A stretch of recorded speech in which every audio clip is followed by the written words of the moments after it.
Shalom, family. Good to see everyone. Hope you're doing well.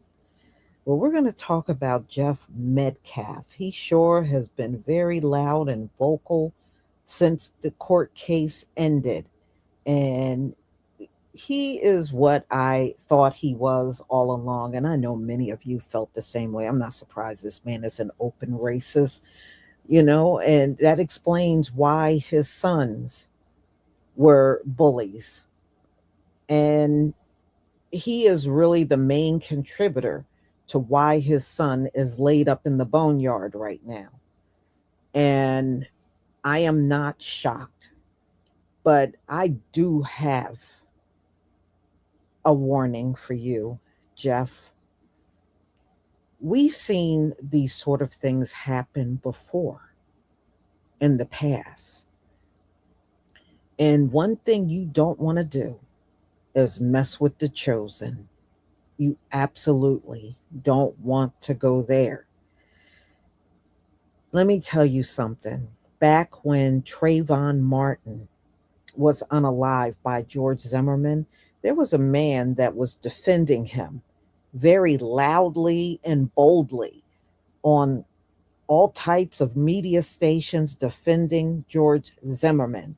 Shortly after that, he lost two brothers and one child. And I know many of you remember that. But see, he was coming for us. And it did not end well for him. When it was all said and done, he was very apologetic and was looking for forgiveness and trying to find God. But I know many of you remember that. And Jeff Metcalf is headed in that same direction. You already done lost one. You already lost one. So what you're doing, this is only going to add up to destruction for you. It always ends that way for people like you. Okay? You don't believe it? Look at Charlie Kirk. All right? Things do not end well when you come for the chosen.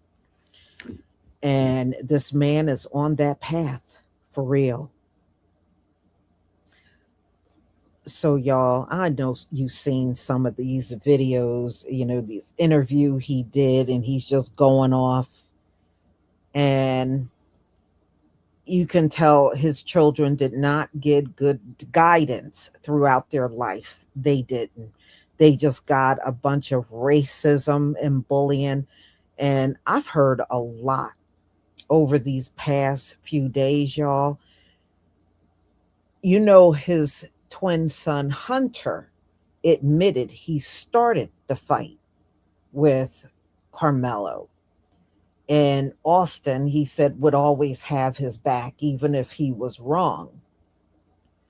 Well, when I look at him, I can see he's carrying that burden. I can see it in his face. I looked at a couple of the interviews that he did with his mother. I can see in his face, he feels a lot of guilt for his brother's demise. And you can see it in his face. He's young and he can't hide it. It is really showing there. Whether he realizes it or not, it is there. He feels a lot of guilt for what happened to his brother because he was the one that started that fight. And in all honesty, y'all, Hunter belongs in jail. You started a fight at a stadium with someone that was just sitting and minding their own business, and you walked up and you started with them.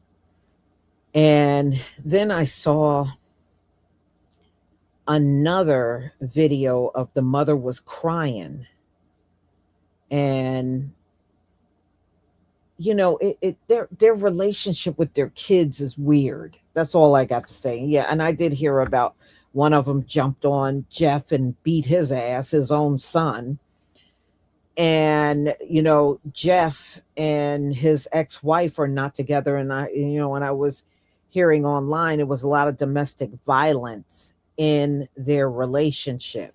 Now, there was someone on there talking about, because they know Jeff and everybody. And they said he had some kind of gathering at his house shortly after everything happened, and parents and their children came, and they said he literally threatened them at his house. So this man ain't nothing but a bully. He just taught his sons to be bullies just like him. That's what he did. So you can understand why, when you look at Jeff, you can understand why Austin is no longer here. And there was somebody, I was looking at an interview, and one of the people were saying that when Hunter called and told Jeff Metcalf what happened to Austin, his reaction was, to Hunter, I would have rather for it to be you. See, Austin was apparently Jeff Metcalf's favorite child. He had a favorite, and it was Austin. So, I mean, this thing is deep. And, my heart goes out to Carmelo's family. Unfortunately, they were duped by a white attorney that was just really tricking them. And I just hope during the appeal process that they will select better attorneys, hopefully black attorneys. It would be nice if they select black attorneys this time around, but definitely not that same attorney they had before. They really should sue him for purposely throwing the case. They should really, you can sue an attorney, y'all. You absolutely can. Not only would I sue him for throwing the case and getting Carmelo locked up, I would try to get that attorney disbarred, because he had a relationship with the prosecutor. From what I read, the prosecutor and defense, those two attorneys once worked together. So they know each other very well.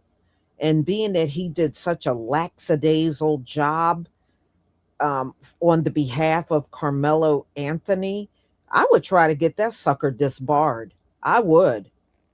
I would try to get him disbarred, and I think they should. So we're going to listen to old Jeff.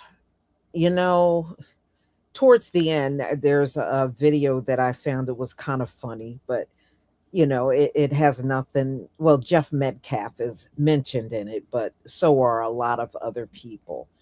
So that's at the very end. So let me go ahead and share my screen. But they said, the person that was talking on the interview was saying actually the entire Metcalf family lied about a lot of things. Let's just put it that way. The mother, the father, and also Hunter. Thank you. Thank you.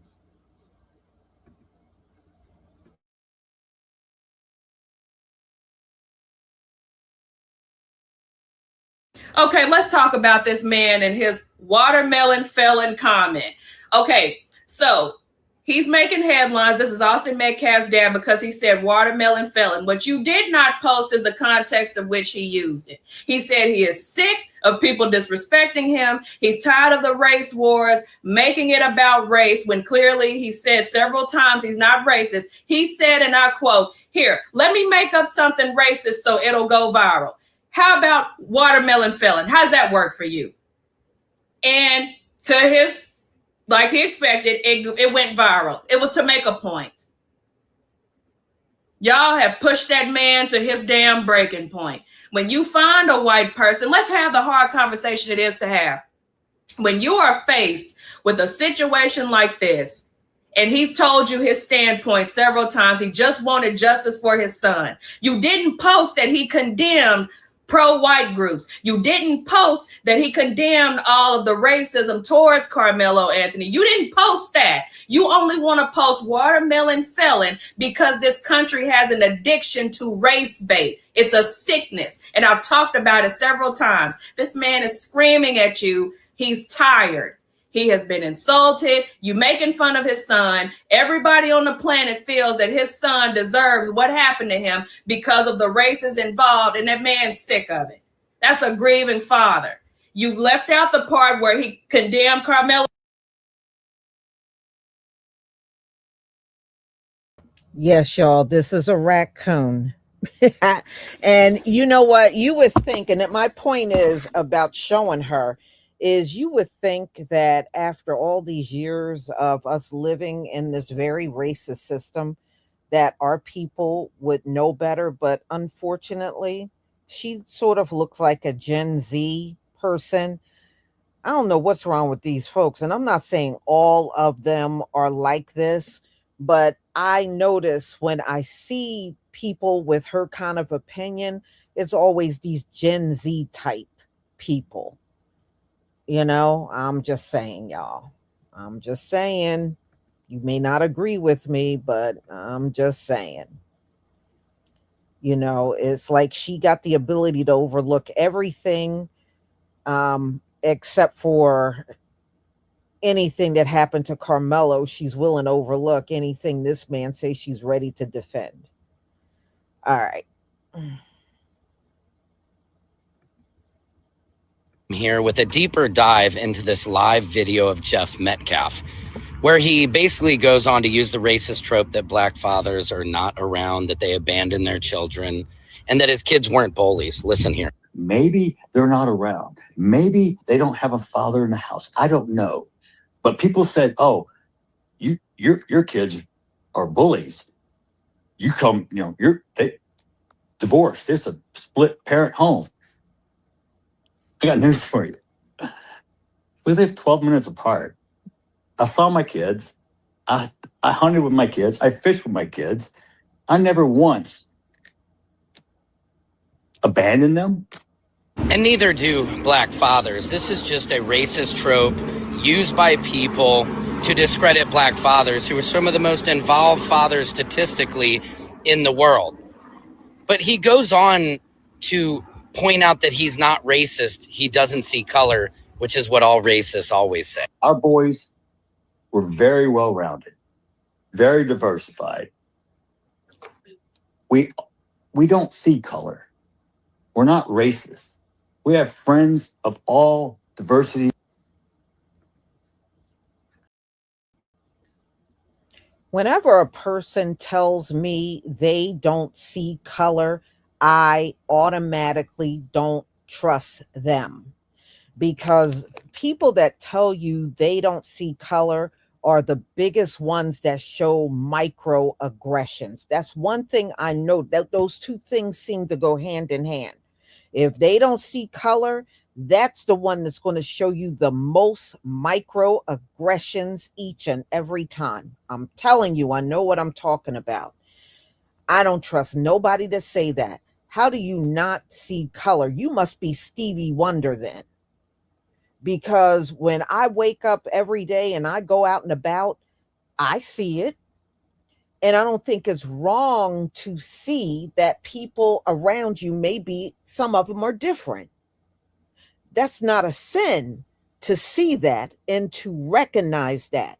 But see, you folks that are racist, you try to make it seem like if you recognize differences in people, that's some sort of sin.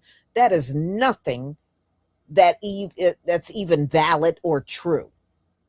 You can see differences in people and recognize those differences. That's not a sin.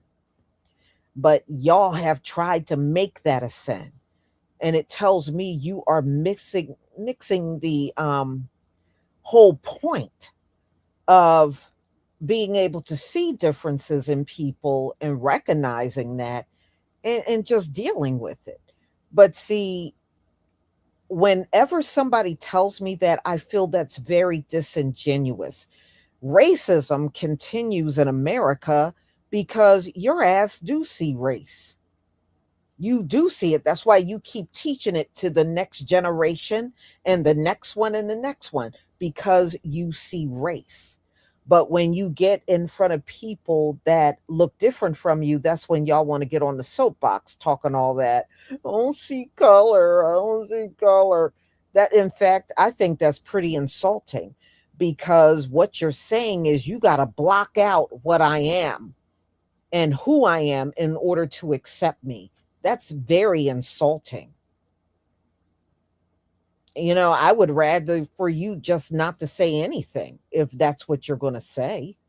So when you look at me, you got to negate my melanin and negate the fact that I'm a woman and negate the people that I come from in order to accept me. Then keep it moving. You're the kind of person I don't need you to accept me at all. Just keep it moving. So when he says that I don't see race, I automatically do not trust Jeff Metcalf. I do not trust him. Mm-mm. I don't trust him.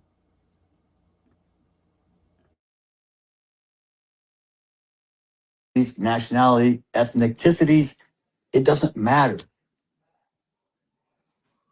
I'm like God. God doesn't see color. God, did you just hear that? Do you really think Jeff Metcalf is like God? Now, he makes this whole speech about not being racist, but cue the racism. You have embarrassed your own culture and race. Don't get me wrong. We got a lot of people that embarrass the shit out of me too. But you guys, you got a patent on that shit. And the only people that's going to change it are you. Don't blame the white person because we can't change it.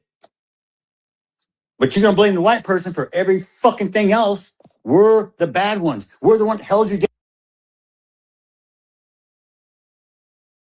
Yes, Jeff, you will be blamed more than anyone, because the whole construct of racism did come from white people. It didn't come from us. But somehow y'all have twisted this thing into being the victims. And as far as racism, nobody can ever be more racist than the originators of racism. Okay, let me say that again. No one can be more racist than the originators of racism, period. Okay. So no matter how much you try to flip it around and point at other people and claim they're more racist than you, that is not even possible, because the people you keep declaring as more racist than you, we don't have no system in place discriminating against you. We are not making laws to make things unfair for you. We're not sitting in the seat of power telling museums around the country to take all things white out of the museum. We ain't doing that. But the people that look like Jeff Metcalf, they are doing that. Okay. They are doing that. Just like, okay, let me give you another example. Black Lives Matter, right? You had Charlie Kirk in the middle of the street watching them dig out Black Lives Matter. All right. See, y'all target those kind of things. We know the Klan exists. We've known, or the generation before and the one before, we know the Klan exists. You don't see us demanding, hey, do this to the Klan, hey, do that. No, we don't pay you no damn mind. We don't pay you no mind. We don't give you our attention.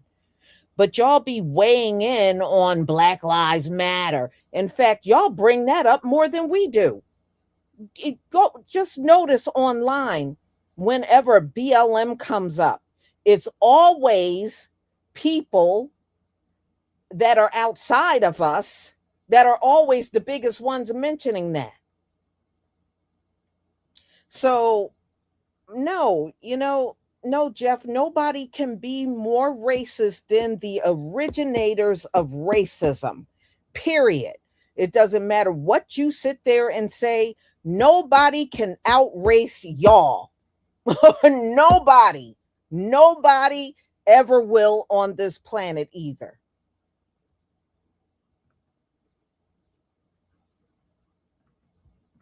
Down. Guess what?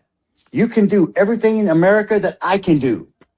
Tell me one thing you can't do that I can't do. Well, you would have to ask Tamir Rice, Travion Martin, Sandra Bland, Philandro Castile, Sonia Massey, Cyrus Carmack Belton, Ahmaud Arbery, Sonia Massey. We all have equal rights. Do you agree with Jeff Metcalf? Do we all have equal rights? Secret Service Sam Out Sampson for president of the world. Oh my God, look, Carmelo's a little baby. He's innocent. No, he's fucking guilty. He's going to prison. Yeah.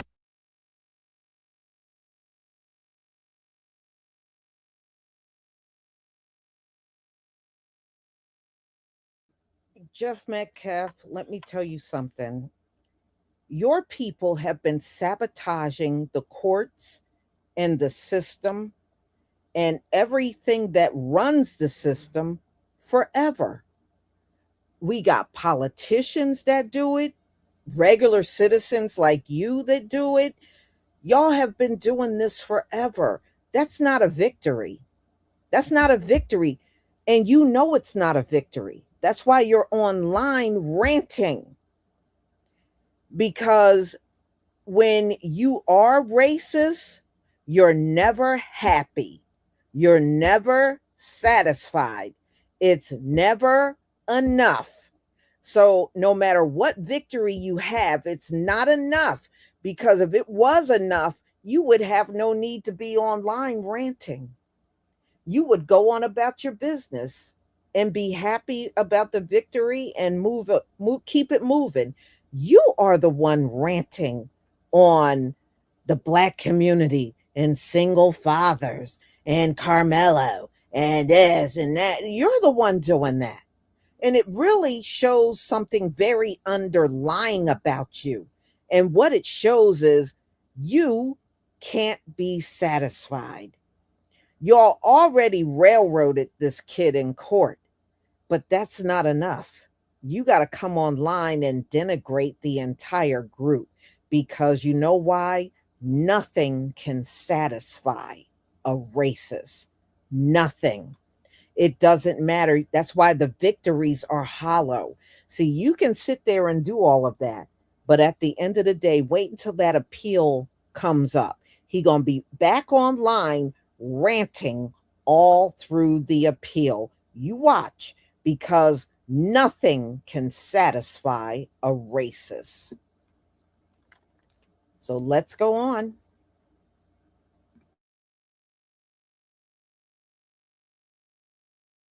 Yay! Am I supposed to be excited? Guess what? I'm not. Because I don't promote and I don't accept. I feel sorry for that young man. He's fixing to live a living hell. Not that he doesn't deserve it. Yes, he does. But I'm human. And I'm sorry. I don't wish harm or ill will on anyone. It's not the Christian thing to do, man. It's not the way I was raised. It's not what I was taught. I don't know if it's right or wrong. I just know it is what it is. You be you, I'll be me. You stay in your lane, I stay in mine. I respect you, you respect me. We get along. We don't fight. We don't stab each other in the heart.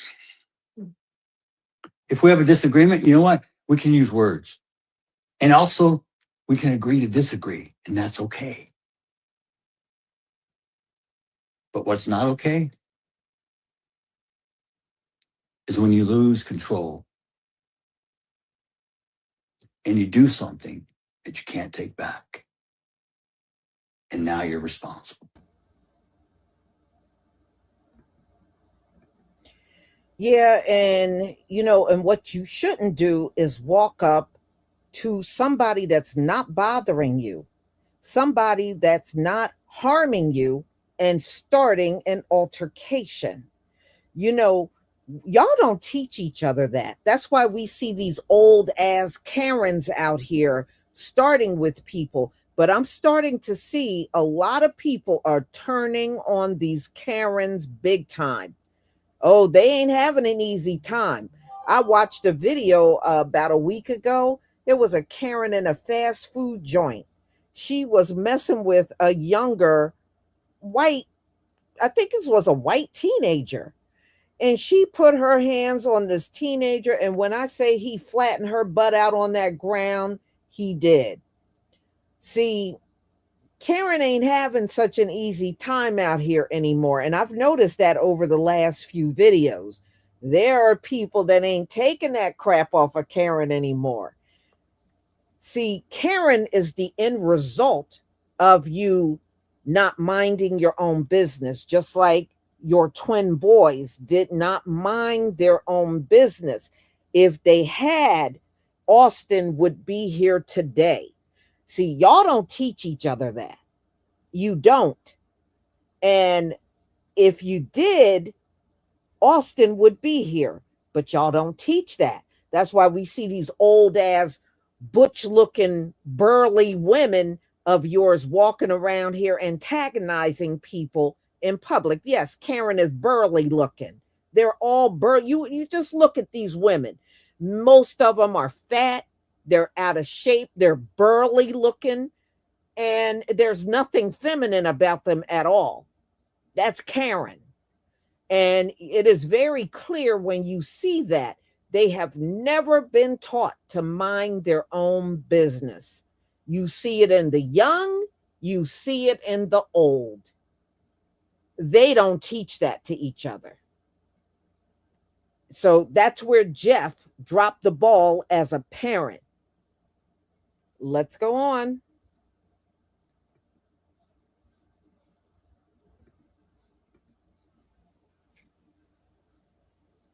Let's open up for some questions, guys.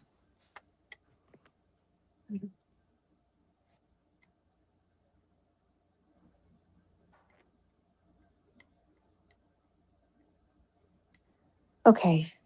I know you've been under the gag order. Happy Father's Day, except to the modern dads who raise democracy's comment section demons. Happy Father's Day, except to Jeff Metcaf. Grief is real. Racism is optional. After that watermelon felon comment, we see what kind of parenting went on in that household, and we see the outcome. Keep your hands and your opinions to yourself. You suffered. America suffered. Look at the outcome. We blame you. You told on yourself. And to the racists in the comment section typing, what about black fathers? Shut up and find a real profile picture, cowards. According to the CDC, black dads are heavily involved with their kids, more involved than whatever emotionally expired Lunchable raised you. Hush, fragile. Fold the fitted sheet. Heal. Happy Father's Day, except to whoever raised Chud the Builder. I do not know your name, and honestly, that sounds like God doing crisis management. Your son became a racist live stream side quest. No supervision, unlimited internet, and a family-sized bag of delusion. Somebody should have looked at that family tree and said, stop watering this branch. Happy Father's Day, except to Mike Huckabee. Your daughter Sarah lied for Trump so hard, the podium needed workers' comp. Was the family motto, thou shalt not tell the truth unless the cameras are off? That was not parenting. That was media training with potato salad. Happy Father's Day, except to Ron Arnold. Your daughter Kristi Noem turned cruelty into a lifestyle brand. Border cosplay,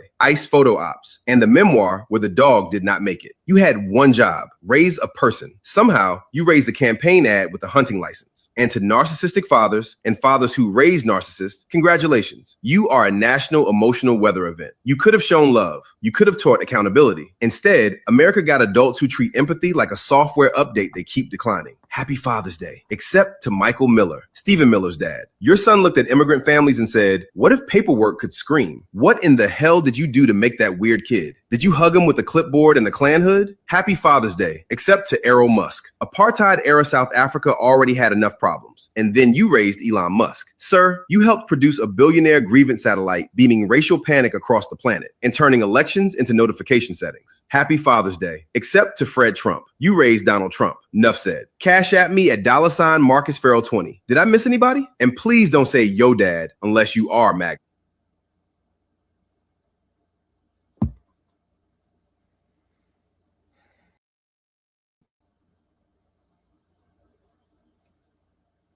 All right, y'all. So I guess the bottom line of what I'm trying to say is if you want things, you should teach your children about dealing with conflict, but dealing it, in a way where if you don't have to put your hands on somebody, don't, you know, but then on the other hand, you don't teach them to stand around and be a sucker either. You know, they do have it is a human right to defend yourself. It is. And nobody can't, and even this system can't take that away. They can preach all that stuff, and or when they want to keep you calm, bring up Dr. Martin Luther King. I don't let them do that to me, because they are the same ones that took him out of here. So I don't play that mess. But y'all, the bottom line is I understand why people, even to this day, I was looking online and folks said those twins were awful. They were awful. They went around and bullied everybody. In fact, the entire cheerleading squad complained about them. They were bullying the cheerleaders, and they spoke out about it. But they were so petrified of those twins, they didn't want their names mentioned. But they did report being harassed and harassed by those twins. So it was a lot of people that had a problem with those twins. A lot of people did. So we shall see what happens during the appeal. Now, I did hear one witness came forward in Carmelo's favor recently, and he is being heavily harassed by white supremacists for speaking out. So we shall see how the appeal goes. Hopefully, that'll be coming up, and the parents will be better prepared with better attorneys this time around. At least I hope so. So, y'all, I definitely will keep a close eye on this case. And I hope Carmelo gets out. I hope he gets out of jail. He certainly don't deserve to be in there as far as I'm concerned. So, y'all, this is all I have. I thank you so much for being here. I thank you for your support. And hey, let me know in the comment section how you feel about everything that Jeff Metcalf said. And please remember, today is the final day for the 45% off sale for my hair products. You can look in the community tab for the links. If you use Etsy, make sure you use the promo code June45, but it should automatically deduct the 45% off at checkout. So have a wonderful, wonderful evening, and be on the lookout for my next live. Shalom, family.